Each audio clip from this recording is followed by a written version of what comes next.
Welcome back to the Strategic Veteran. I'm your host, Adam Peters, and 16 years in the Army and the National Guard gives you a front row seat to chaos, deployments, disaster response, switching gears between the battlefield and your front porch.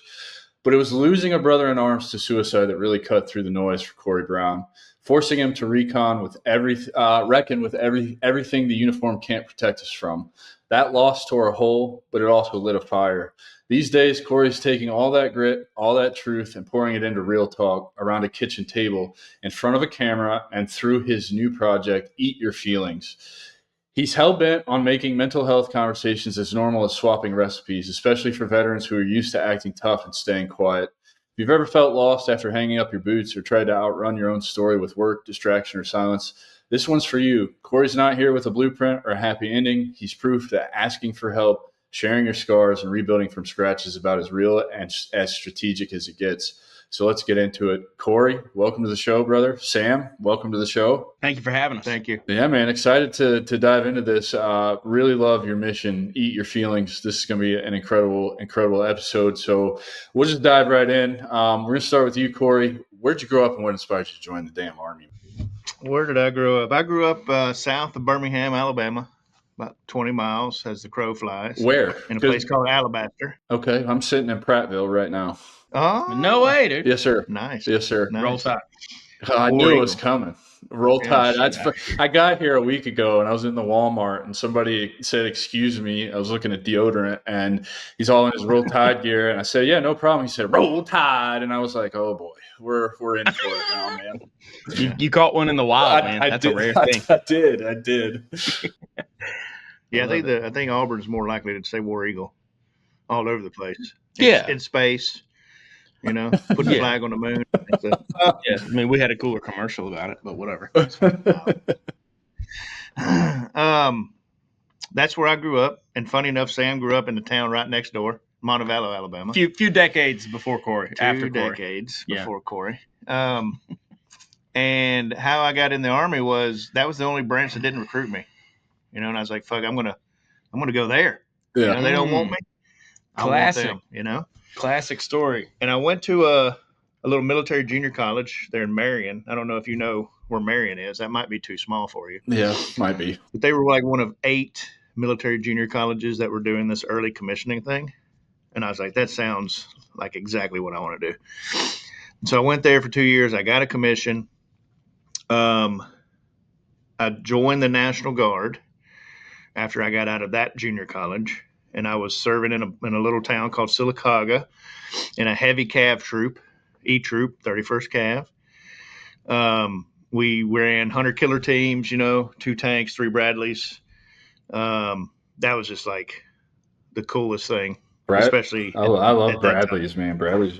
My first duty station was 3rd ID, and I didn't realize how cool a Bradley actually is. Yeah, there's so like the whole why walk when you can ride thing. Yeah, like Scouts Out, like all that stuff, just really resonated with me. I don't know why. I just thought it was cool.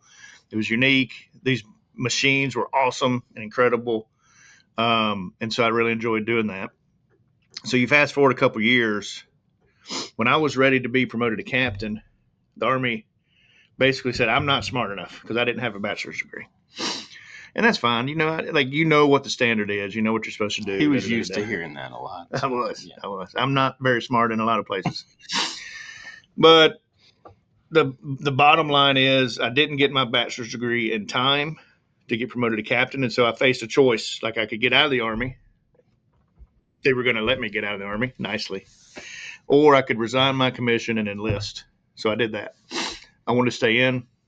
I resigned one day, and the next day I enlisted and spent the rest of my time on active and in the Guard as an EM. About half the time I spent in the Guard and the other half on active duty. So you went and you dropped your commission as a 1st lieutenant. Yeah. What did they make you?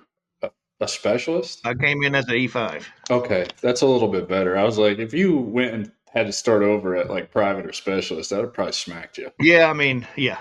Yes, it would. that would have been great. But luckily, I was able to come in as a E5 and, there's a transition there, Yeah. Like you're kind of in one world and you're going to another and you've got to wear a different pair of pants almost because you're closer to the Joes. You've got to. I felt like I had to prove myself maybe a little more extra, just based on the fact that the people that knew me, especially, right? Like, oh, he was an officer. Like last drill, you were a first lieutenant, didn't that? Like that sort of thing. But I had a lot of great mentors. I was able to lead a lot of great soldiers. Fast forward again, a few years later, I had done some time at the National Guard Bureau Joint Readiness Center. I had worked a little bit in D.C., and I found out my old group of guys from South Alabama were going to be deployed. This was like 2006, somewhere around there. They were going to be deployed to Iraq, and I had not been deployed to that date other than like Noble Eagle, Homeland Security stuff. And I was like, well, this is like a sign to me. I have to, like, if these guys are going, I have to go. Like, these are my boys, right? And so I called the commander. Matter of fact, I was in a unit in the recruiting battalion working with the guy who was going to end up being the commander of that unit. And him and I were pretty good friends. And I told him I would go, and I did. And it's funny. One of the guys that I first met at my first drill, Sergeant First Class Woodfin, he's the kind of guy, like, you show up, he's like, just get in the back of the Bradley, sir, sit down, shut the fuck up, and we'll make you look good. Enjoy the ride, right? Enjoy the ride. And I listened to him, and he ended up being, when I came to that unit that was deploying in 2006, 2007, he was my platoon sergeant. And so it's like the world had come full circle, And spent a year in Iraq with that unit. I ended up getting out of the Army around 2015. I had started to enjoy eating a lot more and not pushing myself away from the table. And I had injured my neck. And so, like, things had kind of happened that made me say, like, it's, the Army said, it may be time for you to think about doing something else. And I was like, you know what? You're probably right. And so 2015, I got out. That's like 10 years ago. Kind of nuts. It is 10 years. I got out in 15 also. What month did you get out? Yeah. Maybe that was a good year. Good year for getting out. What month did you get out? Oh, December. I was November 2nd, 2015 is my retirement date. Yeah. We're a bunch of winter Army out boys. That's it, man. Yeah. But a lot like a lot of people that are going to listen to this and a lot of people that we know. And, I had a good friend, a good Army buddy of mine who I'd served with overseas, who I'd been around for a lot of times. He was like, there were three of us in a group that we were kind of like the three musketeers, the three amigos. And he died by suicide. And I think that set me on the path that I am on today, that I walk or try to walk today. We were one of those units that had went overseas. Sure, we had some wounded. We had IED explosions. We had, all kinds of things happening to us. But, like, we were fortunate not to have lost anybody KIA while overseas. And let's see, we got back in 2008, April of 2008. And since then, there's been a dozen or so guys die by suicide from that unit. So we're motivated. Other ones that have gone into prison or, got on drugs or something. Like, it's the time after that. Yeah. We lost a bunch of people. So we're actually motivated by the same things, man. You're doing what you're doing with Eat Your Feelings, the same thing that this platform is for. I got so tired of 4, 5, 6 notifications every single month of some of the best men and women I ever served with, ever came across in my entire life, taking their own lives. And I even got more sick of, you go to the veteran Facebook groups, and people are like, man, so-and-so did this. We've got to do something to stop this. And that's where the conversation stops. Nobody does anything. Nobody gets off their ass. Nobody goes and takes any kind of action. And look, man, I'll be the first to tell you, I didn't have a clue what I was doing, but I knew if I just took some kind of action, I could make a difference. Yeah. That's I think, just starting down the path of thinking, like, what can I do? Yeah. That's it. Important step. Yeah. Yeah. So you what was your transition out like? Was it, I mean, look, so three things this show has pushed on and pushed on and pushed on from over 150 vets that I've had on here and talked to. It's the same three things over and over and over: loss of identity, loss of purpose, loss of tribe. That's it. Like, did you experience those three things? For sure. And I think I feel like I had a lot of transitions throughout my career, throughout my life. You sure did. Yeah, you did. And each one of the military related ones, they all have different flavors and feelings, but they're all, yeah. I mean, I like you sum them up in those three different buckets.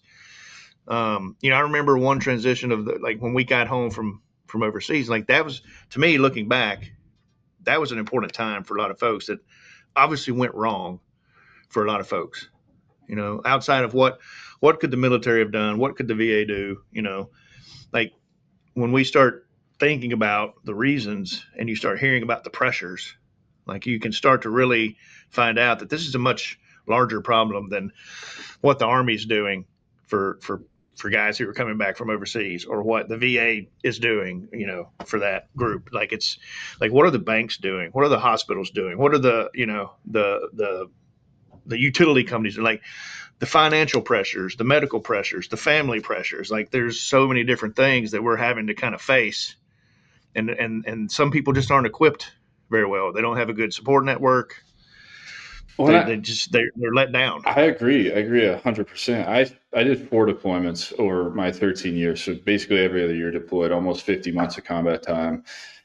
I sort of long for deployments. God bless you, brother. Yeah, God bless you. The deployments are they're I really say they're easy mode, man, because it's very simple. Kill or be killed. That's like the only thing you have to worry about. Everything else literally is taken. I don't have to worry about, do I need to pay this bill? What's for dinner tonight? Well, where am I sleeping? How am I going to, like you're saying, all these things, the utility companies, the banks, the insurance, how do I get healthcare when you get out, right? All of that. You're not worried about any of that. It's very simple life, at least for me on the cops as an infantry guy, where I was the shittiest places, on planet Earth. It's wake up, do your job, don't get killed, work out, eat, sleep, repeat for an entire year, and that's easy mode. Like, it's just, you just routine it, and you just kind of, and then coming home, there's a reason we had reintegration training when we came home. Everything you're saying is just, it speaks to me. So talking about your transitions in the military, yeah, that's hard, but you have that thing, right? You still have the purpose, you still have the mission, you still have the tribe with you, because you're just changing things inside of your bubble. It's when you get out that you really lose that. You don't have that anymore. I remember when I got out, it might be the same for you. I was ostracized. Nobody wanted to talk to me. They didn't have time for me anymore. The phone stops ringing. You're not putting out fires anymore. Nobody needs your leadership anymore, because you're not a part of this machine. You no longer fit here. Yeah. I can relate to that a lot. Especially earlier in my, I guess, more corporate career, right? Coming out post-military, especially. You do fight this sense of belonging because you're in a different world. Especially like depending on where you go and like how that culture is, right? Like sometimes it's suit and tie culture, especially here in DC, like on the Hill, you got that suit and tie culture. You got that nice hair. And I was a lot like you are now. I was like, I've never had my hair long before. I'm going to do that. I went through that phase, more of a Grizzly Adams phase. I'm in my fat phase now. I like that a lot. I got rid of my fat phase, and I traded it for the long hair and the Grizzly Adams. That's good. I started the opposite that you did, and I absolutely this is here to stay, man. I didn't think I would like it, but I enjoy it a lot. We prefer flesh forward. The flesh forward community. For sure. Yeah, I love it. You like that one most of all. That's right. So tell me, man, so you transition, you get into corporate life, you realize it's a different world, you realize this probably isn't resonating for me. How did you already talked about the Army's like, hey man, you're probably sitting at the table a little too long, you probably should push back, maybe go do something else. then you get into this, eat your feelings, philosophy. Let's dive right into that, because I'm fairly certain that's going to shed light for the audience on like, who the fuck is Sam and why is Sam here? So I wish someone would tell me. I ask that every day. But every day. But I want to hear My about it, God. man. I want to hear. I assume Sam is your partner in this, and probably from the looks of it, you guys are cooking together and writing your recipe books and whatever the hell else you guys are doing. I want the audience to know what you're doing, man, because there is this philosophy. Look, I was a fat guy. I weighed 321 pounds. I lost 100 pounds after my ayahuasca adventure. Got healthy. Hell yeah. Started working out again and feel great. Feel like I'm in my 20s and I'm 40. So that's awesome. I do think that there is something to food as therapy, and I think you guys are going to bring an interesting perspective to this. So I want to give you the floor. I want you to talk about everything that you're doing. We have 45 minutes left of this. The 45 minutes is yours. I want to know all about it. I want to know what you're doing, how you came up with it, how you're impacting the community, all that good stuff. All right. Hey, man, come on over. I ain't going to bite you. Well, I think he can see us, but we can't see. Yeah. We're in the small one, Corey. Well, I know. You might need to up the prescription. Well, it's I'm not sure good for us to be in small boxes. That's well, what because we don't fit in. Eat Your Feelings is the tip of the mountain. I know where you were going with that. Thank you. The top of the mountain, right? Thank you for the not top of the going mountain of Eat Your Feelings is just the tip. this journey. There's so much more. And if I go back and I think like, all right, how did I get here? I think a lot of it came from the loss of my good buddy and the loss in general. After he died by suicide, I threw myself into some volunteer work with some organizations like Mission 22, Mission Continues. I was trying to get more educated about the suicide prevention world, and it was obviously affecting all of us. But there's something different when you get one that's so close to home. And at that time, I thought volunteering for those organizations and doing some things were going to be what I needed to do. But life gets in the way. I couldn't do that as much. In my corporate job, I wasn't getting the purpose. I was starting to have other problems around me in my life, and so I needed something different. I didn't know what it looked like and what it was. I just know I needed it because I was becoming more and more a shell of myself, right? And this is that talking time, right, where you're transitioning. Like I was no longer really in the service, so I didn't have that drill weekend to go see the boys to count on. I didn't have any of that stuff that my identity was wrapped up in for so long. Yeah, that's it. And this show came out called The Bear. Have you ever seen The Bear? I have not. That's a good one. It is a good one. Mm-hmm. It's on FX, Hulu. The premise is it's about a guy who comes home. He's a famous chef. Fine dining. Many chef. think he's the best in the world, and he comes back home because his brother had died by suicide, and he's got to run the family Italian beef joint in Chicago. And so it's about the journey that he takes to get that from that to something more akin to excellence, right? Right. And that show really spoke to me. I've said this on a few podcasts, and I talk about this with people that are asking about the relationship between the show and what I'm doing now. And it's like, Adam, I know you've probably been in the same boat where like you have all these feelings inside you. Yes. And in your head and in your heart, and you can't put the words together that like describe it, and you can't find the things in life that can like do something with those feelings. Mm-hmm. They're just there, and they sit there, and they're heavy, and like you just keep pushing on because that's what you think you ought to do. Well, this show started to put words behind those feelings for me. It started to put into something I could actually see on a TV screen. It started to put that into something I could do something with. The show is very intense. It's very stressful. It's a dramedy. A lot of people don't like it because it's high stress. Doesn't bother me that much. But like, I would imagine riding in a freaking Bradley or driving a tank be a little more stressful. no, not really. like you said, that's the easy stuff. It really is. But it started. It's like they made that show for me. All right, that's how it felt. As selfish as that may sound, but I was starting to like really recognize a lot of things that I was feeling just by watching that show. And there was a guy on that show who plays the handyman. In real life, he's a chef from Toronto. His name's Matty Matheson. This is Corey's biggest man crush. Yeah. Okay. Definitely. Okay. Definitely. I tried to learn everything I could about this guy. Stalker much? I stopped short of stalking. I stopped just short. Well, short meaning like across the street from his house. You didn't cross the street. But I did. I did go to one of his restaurants. I watched a lot of his podcast appearances.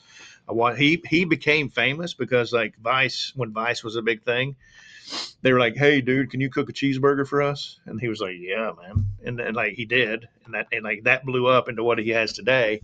He's basically running an empire. He's got his like YouTube show stuff, cookbooks. He's got cookbooks, merch, restaurants, on TV. He's on The Bear, producer and actor. Busy filing restraining orders against Corey. He's got like, what do you call it? Like a cookware company, a farm, a clothing company, and then just last week, or not last week, but like recently, he started a post-hardcore band. Sweet. This is what I'm talking about. He's going to be in Birmingham sometime in October, November at Furnace Fest. I guess I might have to go. Speaking of Birmingham, and food, I had my first experience at like fine dining, fancy, and we went to Bottega. Have you been to Bottega? Oh yeah. What an incredible experience that place is. I grew up pretty poor and like never really cared about food like that. But having that experience, I see where you guys are going with this, and I understand your passion for the food, because when I walked into Bottega all spiffed up, which is very clearly not me. I'm not that guy. Like I'm shorts and a tank top guy. That's how I'm going to be. But walking in there, I was really uncomfortable for the first 15 or 20 minutes. And then like Patrick, the waiter, it was incredible. He knew so much about the food, talking about the origins of like everything on the menu. It's all locally grown. And I was like, okay, this is getting really interesting. And then he starts suggesting different foods to try. And I'm like, I've never tried any of this shit in my life. Right. Like, and then it comes out and it's like incredible. And it's like, man. And so the night keeps going on and the conversation, I think so much of it is the people that you're with too. However, like it was just a whole like 3.5 hour long experience. And I walked away like, man, this was incredible. I finally get it now. So I love that you guys are doing what you're doing and you're sharing your experience with the Bear and your favorite chef. And it's just incredible because like I said, was really uncomfortable, but then had one of the best experiences of my life on the other side of it the other night. And this was just this past weekend. That's when you know you're doing it right, you know? Yeah. Like, I think that tells you a lot about it. But I wore this shirt for you, knowing that you're the big tank top dude, guy. I need to get me that shirt. Where did you get that? Because Amazon. That's a good one. Sick. Yeah. But yeah, I mean, so you got that, right? And that's starting to put ideas in my head. With Matty and watching the YouTube show that he did, I was thinking to myself, I have an idea, and I started thinking like, all right, so if you have this YouTube show and we really want to talk about mental health, because that's the most important thing to me. Mm-hmm. I'm like, I need to be able to talk about this. Mm-hmm. I think YouTube might be a good avenue for me to do that, but I need some things that will make this palatable, no pun intended, right? So that people who are watching it can be interested in what we're doing and then open to, receptive to the mental health aspect of this. Like if we start having hard conversations or we start trying to be like real and authentic and human, and like that's an important part of our message and that's an important part of our philosophy. I got to have something that makes that an okay pill to swallow. So we are the honey that makes the medicine of the message go down. Is that what you're saying right now? Yeah, I love it. You always drag things out so much. I love the metaphors, man. Keep them coming, so Sam. much drama. Keep them coming, Sam. Thank you. I got to provide something, You're going to get some time. Don't worry. No, it's all good. I need as little as possible. But that's kind of where the cooking came in, and then where I was like, I don't want to do this by myself. Like I was trying to think then, because like my professional career post military has definitely been in strategy, research, insights, thinking through marketing and like all that stuff. And I was like, what do people see if they look at cooking on YouTube now? What are they seeing? So I was looking, and I was like, what can I do to be different from that? The very first thing I thought of was like, I could bring somebody else on with me, not a guest per se, but like another dude, another person. I settled for Sam. I'm the body that he found. He said, I just need a warm body that makes him look good. That's right. I feel like your role is probably a lot bigger than that. No, pun intended. I don't know, man. I mean, it's been fun. I will say that I'm very grateful and glad Corey came up with this idea. He pitched it to me though, like 3 years ago. It was a long ass time ago. And I won't think I was even married then. I didn't have a kid yet. And so I was like, yeah, dude, I'm game. Let's do this, whatever. And then never heard a thing about it again. And then as soon as my wife is pregnant, he's like, hey, dude, we're doing this show. Okay, so I'm going to need you to block all this time off. We're going to go film some stuff. We're going to do other things. And I was like, this is the time, Corey. This is the time. No, but it's good. And you know what? Shout out to Casey, our buddy Casey, who owns the production crew. Who didn't own the crew. I mean, he owns the company. Yes, he does not own slaves. Okay, I just want to put that out there. He owns the company. Yeah. For sure. We are wholeheartedly against that We practice. are against slavery. Yes, for Anti-slavery. sure. Yeah, Corey's come a long way in that regard. Oh, my God. But I would say that Casey, who owns the company, gave you a little kick in the ass. He did. It was we would have lunch like every couple months, and Was it romantic? Like Casey said, see, you got me frazzled. This is perfect, man. This is like great. Sam said, right? Like I would tell Casey the same thing. Here's my idea. Here's my update on my idea.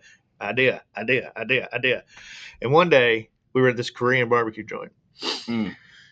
It was good. Shout out South Korea. Yeah. And he's like, listen. He's like, have you wrote any scripts or, put anything on paper, like a business plan or anything like that? I was like, no. I've just talked to you, a couple other people. He's like, listen, you need to do that or just shut the fuck up. Yeah, man. Like, I'm tired of hearing about it. Take action, man. Take action. You can have that bill. They call that shit or get off the pot. That's it. That's seriously, man. I did the same thing on my own journey, right? Before I started this, I looked and had idea after idea after idea, and I never took action on the shit. Analysis paralysis, just fucking hamstringing yourself along.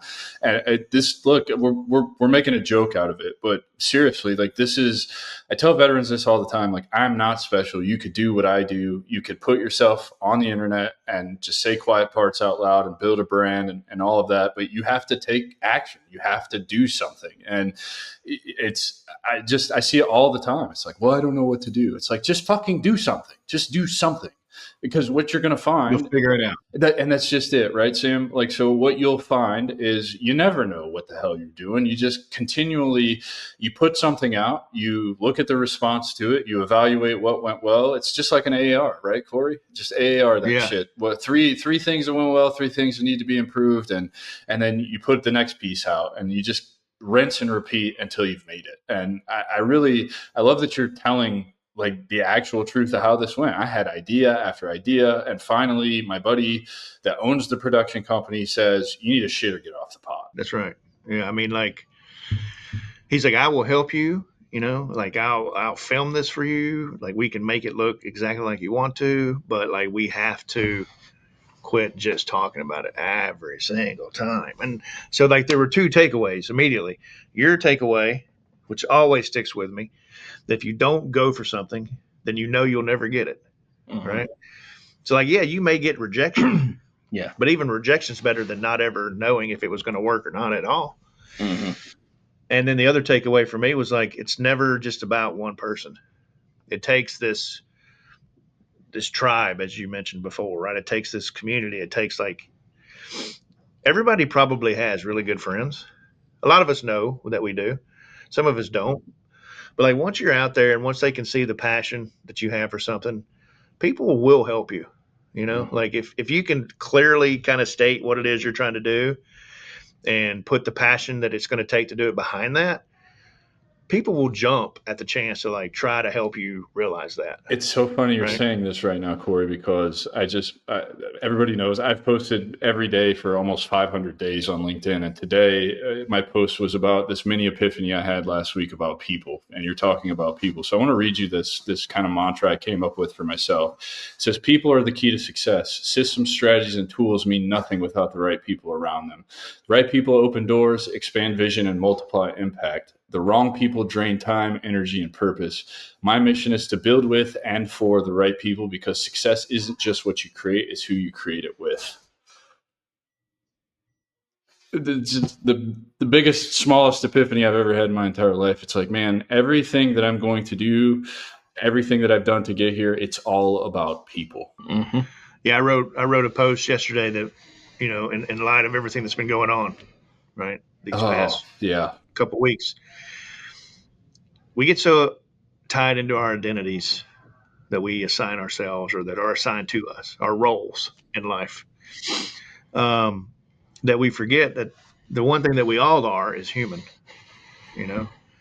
and there's a lot of man-made constructs that have been put on society, and they changed over time. But like we have a very limited view of our worldview is very limited in time because we really only associate it with what we've been alive for, right?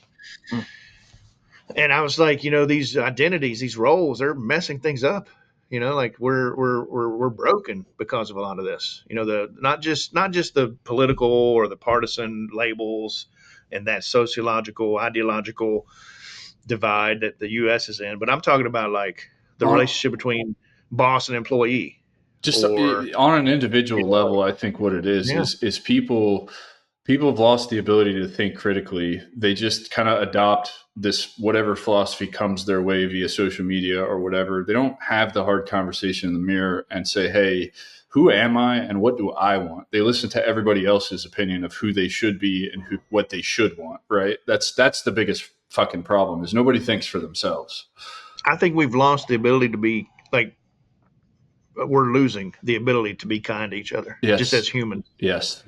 And then respect each other because we're both on this earth as a human species, right? Like we're letting everything else about our lives get in the way of just being able to reach across and be kind and try to help people, like, and it all kind of feeds into the show, right? Because the shows, which has now become kind of like a brand that we're building, like we want to have tough talks because like we think people need to be heard, need to be seen. They need to know that like things can be better, that there can be resources, that there can be help, that there can be ways out or ways to cope or being more resilient. Like, because the world's not getting any easier. Yeah. It's getting harder. Yeah. And people are suffering under the weight of what we're all doing to each other. And what we wanted to do is just like, we want to talk about that stuff, right? We want to get it out there that, like you may have all these other things in your life that are weighing down on you and that are putting pressure on you and that they're causing you a lot of pain and suffering. Yeah. And you think that if you just be quiet, it's going to be okay. If you think like whatever, right? Like, but there's ways out of these things. There's ways out of loss. There's ways out of, corporate pressure at work. There's ways out of like, loss of purpose, going from the military to the civilian life. Like there's things that can happen. And for us, which is a whole nother conversation, like the food, the cooking, you mentioned it earlier when you talked about bodegas, when you're getting that level of service and great food. Yes. There's something to that. It's amazing. Right? It's just, you can feel the energy shift in your own self. Like I said, I went into that restaurant and look, I'm 6'3", I'm tattooed, right? Like it's obvious. People just look at me differently. It's been that way. It's a choice that I made to put all the ink on my body and to wear my hair and my beard like this and really whatever. I get it. Like, I command presence when I walk in a room. It was uncomfortable for me. Like growing up in Southern Indiana, not coming from money, like any money whatsoever. This is not a place that I ever thought that I would be.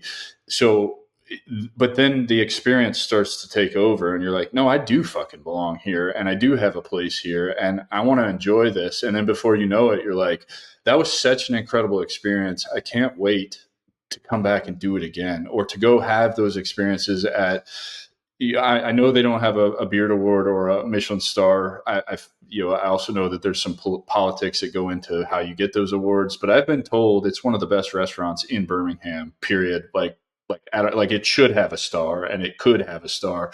So now it makes me want to go experience this elsewhere. I just thought that experience was maybe just like this, for uppity people with money, like whatever. I never really like looked at it from the quality of ingredients in the food. And that's really important to me after my ayahuasca trips, right? I pay attention to what I put in my body now. I think you could still eat great food and just not have all the shit that comes with it and still be healthy. You know what I mean? And I hear everything that you're saying because I just lived through it, just experienced it. I think that's why what you guys are doing with your show is so incredible, because food is a language that so many people speak. Yeah, we speak it very well. We do. So Sam has had to overcome his own loss in his life. I think a lot of times in the veteran community,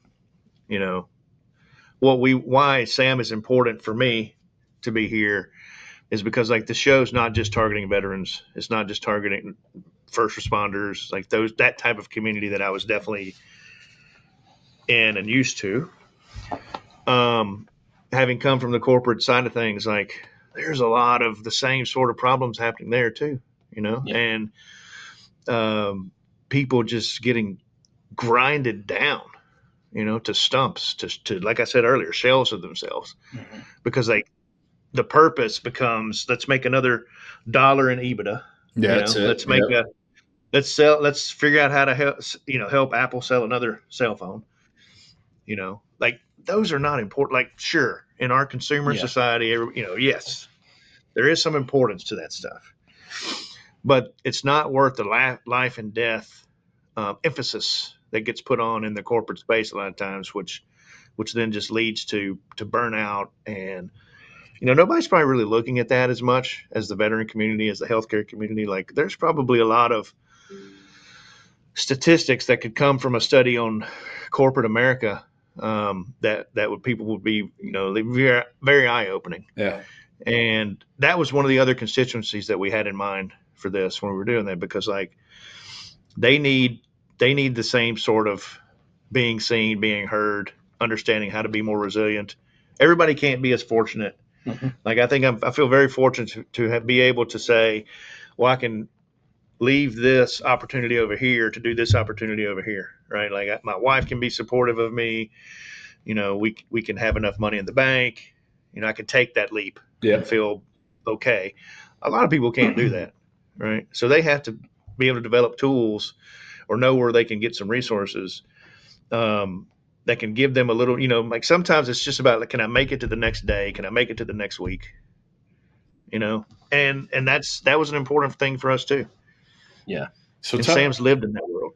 So Sam, I want you to tell me about the show. You get brought in, you finally, he takes action on his idea. How like, what role are you playing? How is the show structured? How is it filmed? How are you jumping into these tough conversations?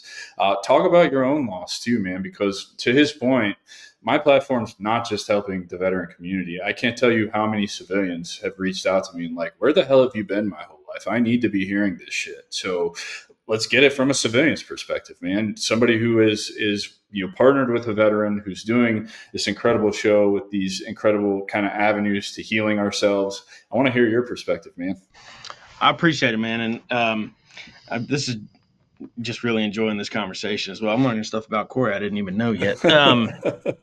But I mean, I'm like I said before, I'm grateful to Corey for approaching me about this and talking to me about this, and at some points having to talk me off the ledge from backing out of it, just because I have a 1-year-old, I got a lot of stuff going on. So it was one of those times in my life where, I think stress-wise, I was in the max.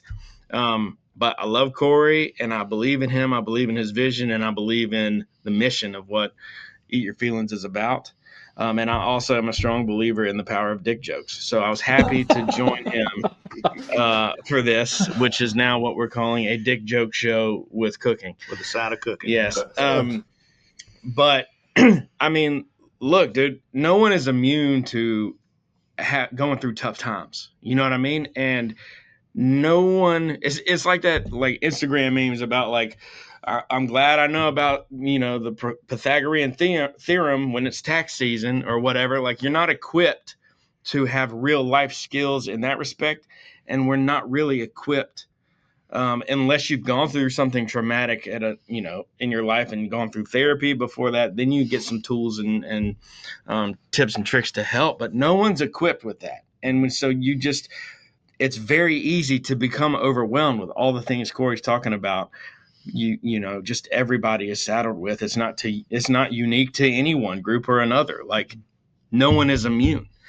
And so, we say in the show, like, we're not chefs, we are not therapists, we are certainly not comedians. We know how to eat, and we've been through some shit. So, we are, and we feel like other people are out there who could use some tools and tricks that we've learned along the way from some of the things we've gone through and some of the things we've tried to do as coping mechanisms or to get through those that were just awful decisions. Mm-hmm. So, that's meaningful to me. But the most significant, I think, event probably in my life was my mom dying. So, Unexpectedly, yeah. So it was like 2021, August of 2021. She cleaned houses in Florida, like in between Panama City and Destin area, like 30A. She lived in Seagrove and was coming home from cleaning a condo in Panama City and just misread a flashing yellow left arrow and thought that meant she could go. Turned in there, some car nailed her. Flipped a bunch of times, and she was in the hospital for 5 days, and then she didn't make it through, and I'm in there. My sister and I are in there. My other sister, who's got a newborn, couldn't come down from Alabama. She's on Zoom. My dad, and they're divorced, been divorced for 30 years.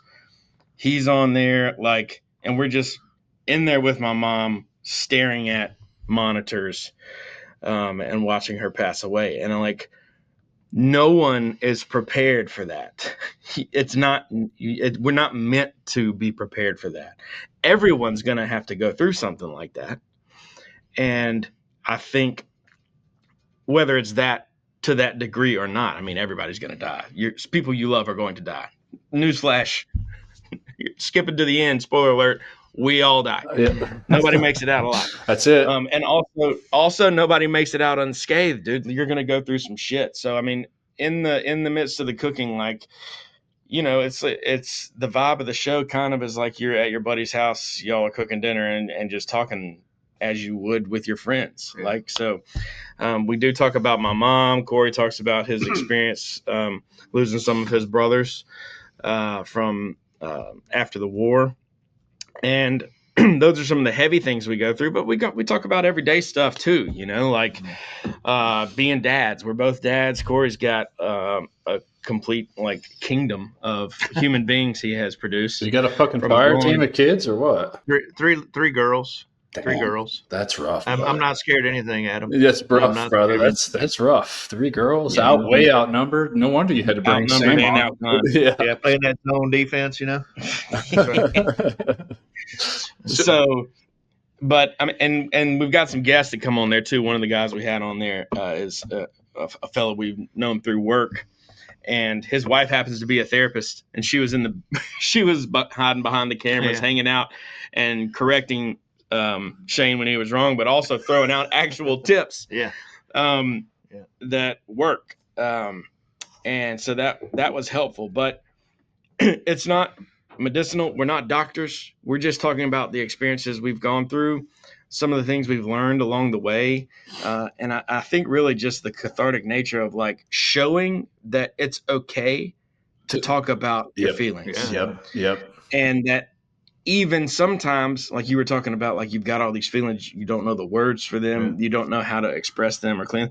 Sometimes I find myself, I don't even know how to identify them. I don't know what exactly I'm feeling. But it's helpful to have tools to detach a little bit and say, okay, I'm overwhelmed with some sort of ball of, unholy water moccasin mating ball of feelings. Yes, shit.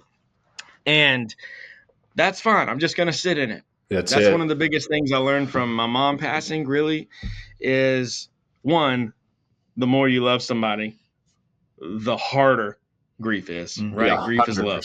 Yep. Grief is love. So that's one thing. The other thing is like these feelings are normal. And sometimes when they come on, they can scare you. But you just got to sit there and just let them and just ride the wave, man. Like it's going to be okay. And just know that it's normal and that everybody goes through that stuff. So,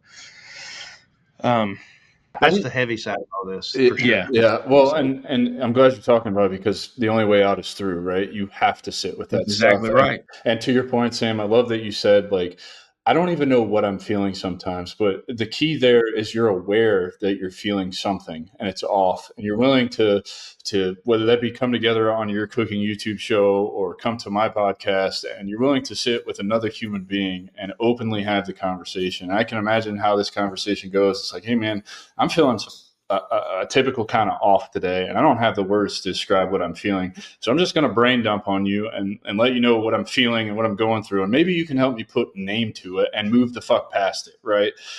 So much of what we actually do in our life is like, I feel off. I'm going to swallow this. I'm going to pretend like it doesn't exist. I'm going to let it fucking boil over and explode. I'm going to hurt everybody around me and myself included. And so I love that you bring this up and that you're talking about this. How does food come in? Like, are you guys cooking while you're doing this? How are you picking your recipes? I mean, you see it, right? Like, if we're not sustained. Yeah. If we're not sustained, how are we going to do anything? We can't afford to eat like we like outside of our home, so we had to figure out how to do it ourselves, right? Corey's got a very emotional, moving, beautiful story about how he came to love cooking and involves his grandmother. Yeah, I mean, you've gotten a little taste now being in Alabama. When you if you're lucky enough, you can have a nana like I did. That woman could cook. She could fry water, and it would be the best thing you ever had. If she would. Right? That's what I'm talking about. It was just like one of those things where I would watch her, and she could make stuff. Never have a recipe card in front of her. Didn't really use measuring cups. Just and measuring cooking with spoons, the spirit. Like, the spirit was just moving through her. That's right. There was some like biblicalness to it, right? So like, absolutely. Wow. If that woman would have opened a restaurant, all their other restaurants would have had to close down because everybody was going to hers. Like she was just amazing at cooking and like an amazing woman overall. Yeah. But I think she used her ability to cook and the great food to drive the positive feelings that our family would have, right? Just from Nana's kitchen came a lot of love. From Nana's kitchen came a lot of like great memories and good thoughts. And I was, like to this day, I try to cook breakfast like she does, and I can't do it. I try to fry fish like she does. I can't do it. Like I will, and I know that I will miss having these things because I will never be able to replicate them or never have it again anywhere.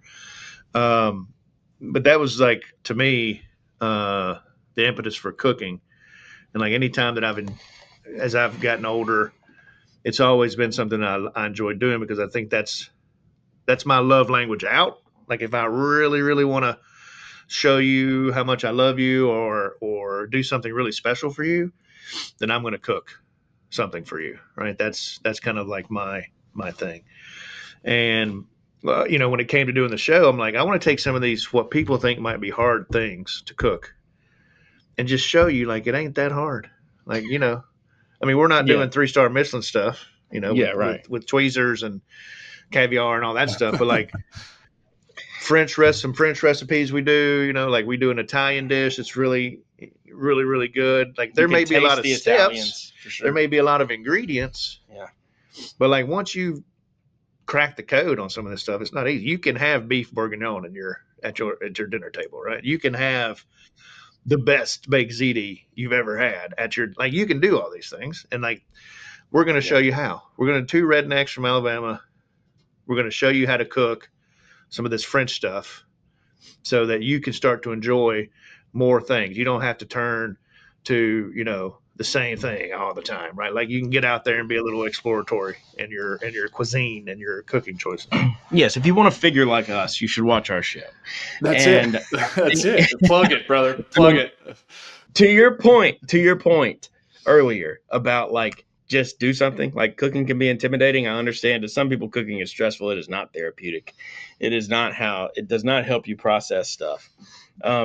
But we find it to do that for us, and certainly other people do as well.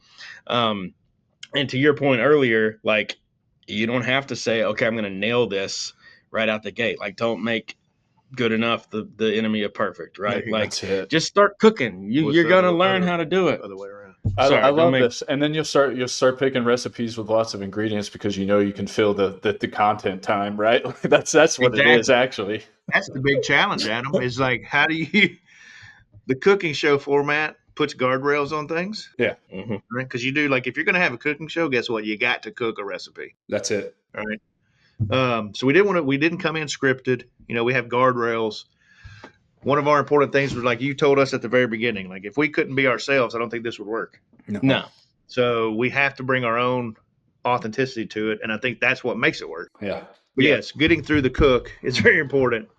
You can't have a cooking show if you can't cook a dish. So like that was something And if the audience can't cook the dish after you. yeah, we got to be able to let we got to throw in the ingredients and that, you know, but like we've learned so much stuff already, learning something every day.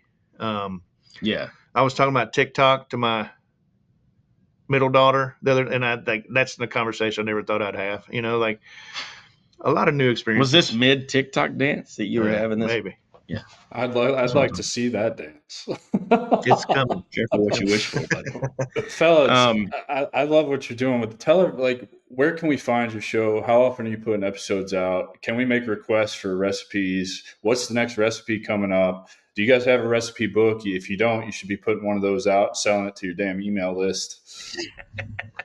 So you've caught us on the beginning. We're actually launching our first episode on YouTube next Thursday, September the 25th.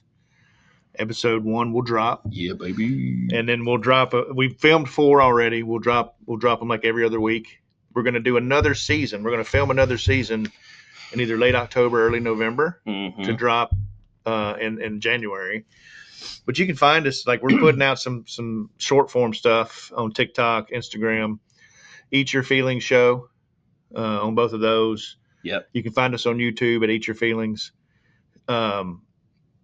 We hope that people will check us out. You know, maybe they'll learn a thing or two. If they want to drop us a DM or throw in the comments something they think would be interesting for us to try to attempt, we're happy to do that. You guys are going to bring guests on and for example, I'd be willing to come up there and come on, dude. Yeah. You got to come with your dish idea. Yeah, you got to have a dish. Brother, it's going to be some kind of smoked meat. Lead us through it. Oh, okay. That's a lot of talking time then. I like that. Yeah. But we're early. You know, we're trying to form some partnerships with some folks. You know, Lodge Cast Iron's been helpful to us so far. Oh, yes. You know, like we're trying to get some love from Milo's and Kaneka Sausage. Yeah. I don't know if you're a Kaneka Sausage man yet. Actually, you know what's funny? I went to the Biscuits game last night and had my first Kaneka sausage. Dude. And the Biscuits fucking destroyed them last night. So that's what I'm talking about. Good. Biscuits and sausage. We don't have that good baseball up here right now. Yeah. No. But Fellas, drop all the links. You guys got websites. You just said your TikTok, your Instagrams, the Eat Your Feelings show. You guys have a website yet? Yeah, eatyourfeelingshow.com. That's it. Mhm. I want It's people got to. Corey's feet pics are featured on there as well because we're Oh. opening an OnlyFeet. OnlyFans. Yeah. No. The okay. OnlyFans already exists, but we were thinking about an OnlyFeet with Well, like that already exists. It's called Feet Finder. yes, Feet Finder. It's going to be on there. It's going to Yeah. call it Eat Your Feetings, and he's going to have little mental health tips written on his toenails. Oh, dear. It's $1,000 a picture, but probably worth it. Though. Yeah. But we got to afford that second season somehow. That's right. I love it. Pay it forward. Fellas, I appreciate Yeah, we you guys appreciate it. so much for being here and talking about what you're doing, telling your stories. This is how we as a community heal through conversation, man. Just like what you guys have figured out. The modality is just different. Cooking, I just talk shit, say the quiet parts out loud. People seem to resonate with that. Whatever, other guys out there doing 1,000,001 other things. This is how we improve our community. And so I really appreciate you guys spending some time with me today, telling your story. Ladies and gentlemen, I give you Corey and Sam from the Eat Your Feelings show. Please go look them up. Please watch their show. Send them all the recipes you've got. I know you all have grandmas and grandpas who are out there that had recipes or something that's meaningful to you. I think that could bring another awesome element to their show. If you guys, wanted to bring people on and make, a special dish from their family and talk about what this means to you and the challenges that you're going. I love the format that you guys are doing, man. I have 1,000,001 ideas for your own shit. I can't come up with one for mine. You know what I mean? Well, send them over. Yeah, brother. Hey, thanks, Adam, for taking us on, man. We know we gave you double the trouble this time. I love it, man. I love it, man. I do. Thank you for your service, man, and thank you for what you're doing on here. It obviously is affecting people, and that's what we need right now, moving people in the right direction. I'll tell you, Sam, that's the coolest part about all this is I'll never know how many people this actually reaches. And when you get those random, you guys will get them. I promise you're going to start getting them. But you get those random messages. Hey, man, I saw episode so-and-so with so-and-so really pointed at this thing in my life. And I just want to say I appreciate what you're doing. I can't wait for you guys to start getting those messages. I'm telling you, it's life-changing.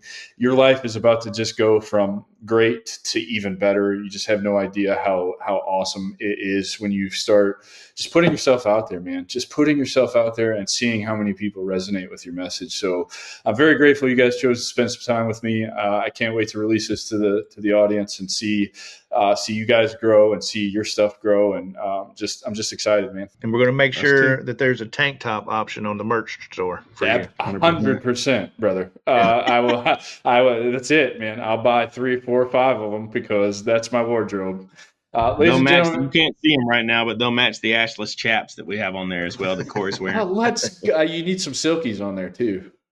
Oh, so It's a good idea. Yeah. We'll look into it. But thanks, brother. Thank you, man. Yeah, ladies and gentlemen, I give you Corey and Sam from the Eat Your Feelings show. Please go like, rate, review, subscribe, download this episode and all of their future subsequent episodes. Give them the love to help heal our community, just like you give me the love to help heal our community. And we'll see you guys next week with another banging episode. Take care, everybody. That's our show, and I'm truly thankful you've joined us at The Strategic Veteran. If our conversation today sparked curiosity or if you're ready to elevate your game, I'm here to help. Visit thestrategicveteran.com for exclusive show notes and resources or to book a coaching session directly with me. Take a moment to subscribe to our podcast and share your review. Your support makes all the difference. For more insights and daily strategies, let's connect on LinkedIn and keep the conversation going. Remember, this isn't just a podcast, it's your strategic advantage in action.